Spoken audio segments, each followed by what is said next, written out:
Today's telemarketers, today's robocallers are generally outlaws that are using technology to victimize people on a regular basis. Yeah, the phone rings, you pick up, yuck, another robocall. I mean, I get at least 10 a week.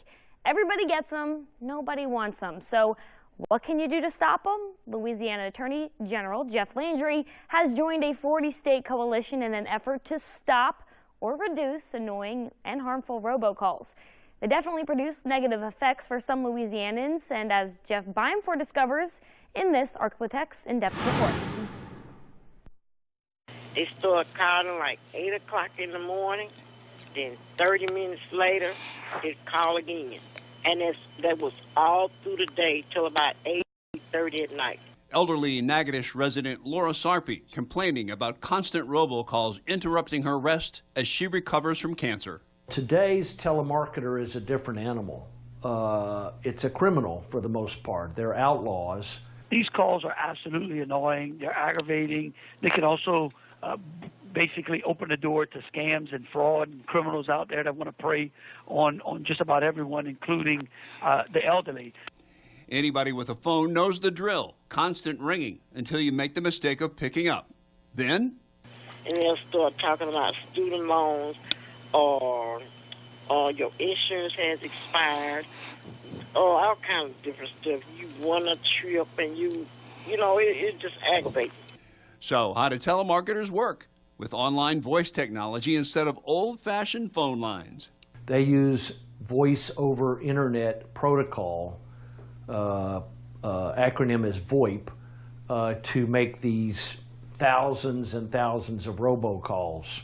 Part of the problem with all those thousands of robocalls is what's known as spoofing those calls. The technology allows them to spoof us into thinking it's a local call, or it's your mother, or your father, or your daughter, your son. It was no let up, and they would start calling with local numbers.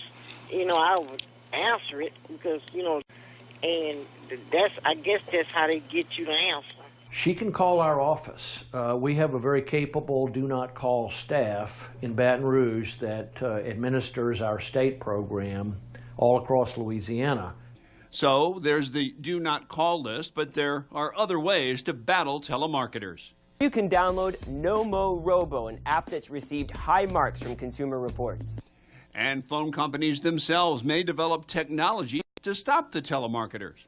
They may be reluctant to spend money on outlaying these services up front. However, we think that in the long run, it's in the best interest of phone companies to provide these solutions for consumers. I think the long-term solution is to get the FCC to basically make some sort of regulation or tighten down the way this technology and the telemarketers are getting out there to basically curb the practice.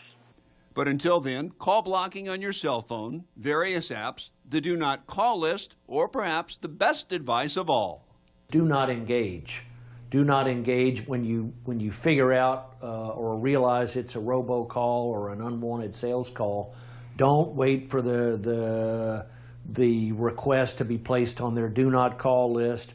Don't punch any buttons. Don't engage in any way, shape, or form. This is recording. I said I don't give a darn if it is on the recording. I hope everybody in the office hears me. Don't call no more. Hey, I'm with you, Laura.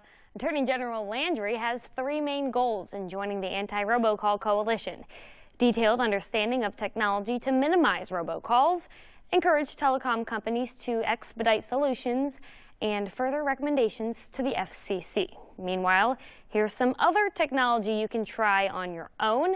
A pair of apps, RoboKiller and Truecaller, promise to block 90% of all robocalls for a small monthly charge. And as an added bonus, RoboKiller actually lets you send messages back to the robocallers. It doesn't get you anything other than, of course, fun and self-satisfaction.